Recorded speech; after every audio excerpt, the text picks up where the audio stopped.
Hi everybody, Dacob here. Welcome back to my channel. Today I'm going to review the Adidas by Jeremy Scott Tubular. And I think, oh, that's all it's called. It's just a tubular. There you have it. That's the code number S77835. I got the UK9. It's for boys and for girls, as you could see here. Little guy and little lady. Kind of not flimsy boxes. These are more sturdy boxes than they used to be a couple of years ago. That's good.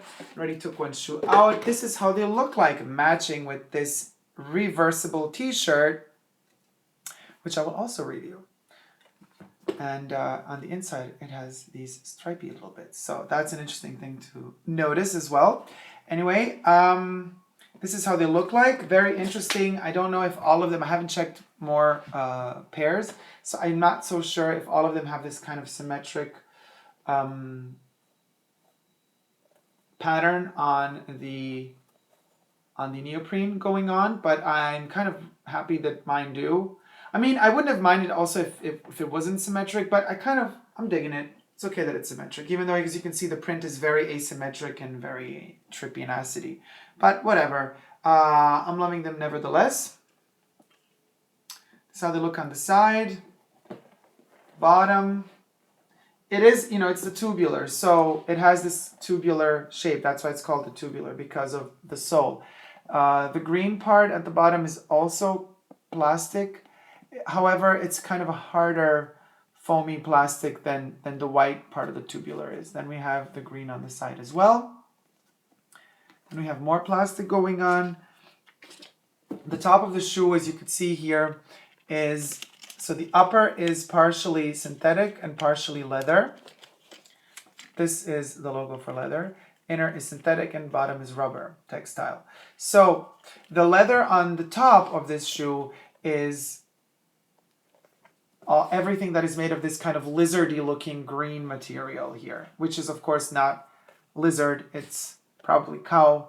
That's just been kind of pressed into this sort of look, lizardy green look. It's a beautiful green color. I love this green color.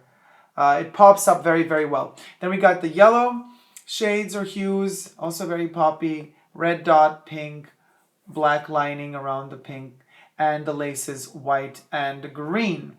As far as logos go, we have a perforated trefoil on the side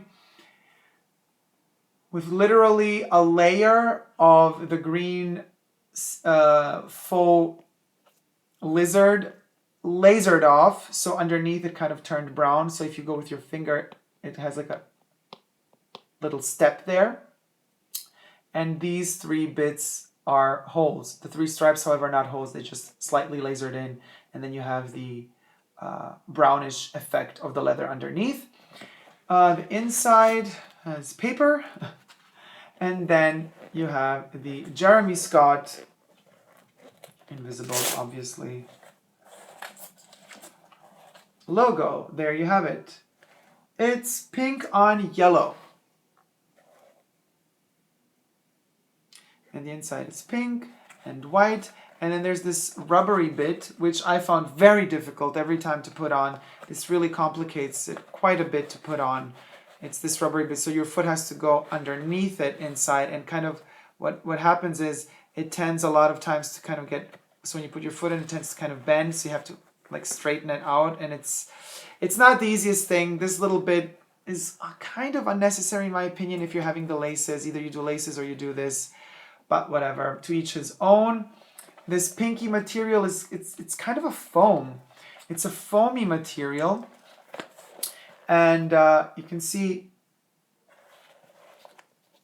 it's stitched here, and then this is just loose, and then for a little bit, and then there's glue blocking the way.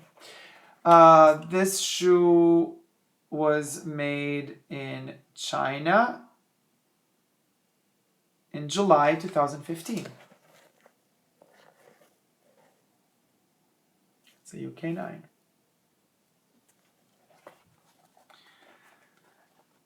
The neoprene is not as flexible and elastic as I'm used to from, let's say, other Adidas sneakers, like for instance Y3 Kaza High. The front is in neoprene, especially in the full-on black ones. You could check those out as well. It's a different type of neoprene. It feels more luxurious and stretchy. This one is more stiff. So I'm not so sure how durable it is, but it definitely feels more repellent as far as getting wet and rain goes. So that's something that I would consider a positive. What I think is a little bit tricky, and I don't know how it's going to stand like the test of time with wear and tear. You see this stitching here? So when you wear the shoe, it kind of moves a lot, and I don't know how sturdy. It looks very thin. I'm sure it's some synthetic thread, so it's not going to pop right open. It's not cotton, that's for sure. But still, it kind of, yeah, you see what I mean? Not very happy with how they solved this issue here with the stitching. Plus, in some spaces like here you have glue residue, this little strip. And then what happens here, you see what I mean in this spot? Like when you open it up, there, you see the neoprene kind of sponginess. There you have it, that white thing that pops so open. It's because this stitching isn't really holding this, these threads aren't holding these pieces together very well. So it's supposed to be curved and inwards. Let's see how it stands the test of time. But I see potential danger and hazard there. And then you have these, little stitchings and plasticky bits, whatever you want to call them, for the laces. But since you got the rubber in here holding your foot together, I would suggest you guys not to tie them up too tight. Don't put too much pressure on these because you don't want these to break. You're going to have your rubber band inside holding your foot in place. The outer laces just become aesthetical at a certain point. But what I'm loving is the combination, the matchy combo of the two things. And because of all the green and the white, you can inverse the shirt and also wear it with the shoe. It's still going to match perfectly.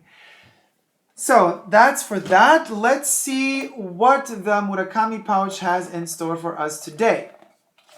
Question comes from Basicus Aurelius, or Basicus Aurelius, or Basicus Aurelius. What books would you recommend for a fashion novice? A fashion novice should read a lot of books on fashion. And since we have internet, do a lot of Google research, image research. One image leads to another, and then you're going to start digging deeper and deeper and deeper. I would definitely suggest Pierre Cardin's Evolution book, for sure. Evolution by Pierre Cardin. That's just mesmerizing. Anything you can, Gianni Versace, when he was alive, he brought out a series of books, but let me see if I remember correctly. Rock and Royalty, Men Without Ties. He had this policy, about ties and how he wanted to free the man from ties. That's a very interesting one as well. Now, not as far as fashion and learning about the tailoring and how clothes looked like, but as far as important history regarding fashion, I would definitely say go and check out The Allure of Chanel by Paul Morand. It is a book that is full of her quotes. It's basically written by her with Paul Morand as she was in exile in Switzerland during the Second World War. They hung out a lot together, and he would write down everything she would say, all from the funny things to the bitchy things, to the interesting things, to the important things, to the futile things. So go for those 3 books for now and let me know how you like them. And I can give you more tips in the future. Thank you guys so much for watching. Give me a thumbs up on this video. Give me thumbs up on this video if you liked it. Leave me comments in the comment section below and questions for the Murakami pouch for the future. If you want to get a shout out and if you want to be mentioned in a video, yay! Also, I'm loving the questions. They're like pouring in so quickly and so many of them. That's great. I'm loving it. And if you have any opinions on these shoes in particular, let me know, or any questions. So, love you guys so much. See you tomorrow. Take care. Bye. Don't forget to subscribe. Hey guys, I hope you enjoyed my video, and if you haven't already, don't forget to subscribe to my channel and check out some of my other videos. I'm also on Twitter, Facebook, and Instagram. So come on over guys and join the fun.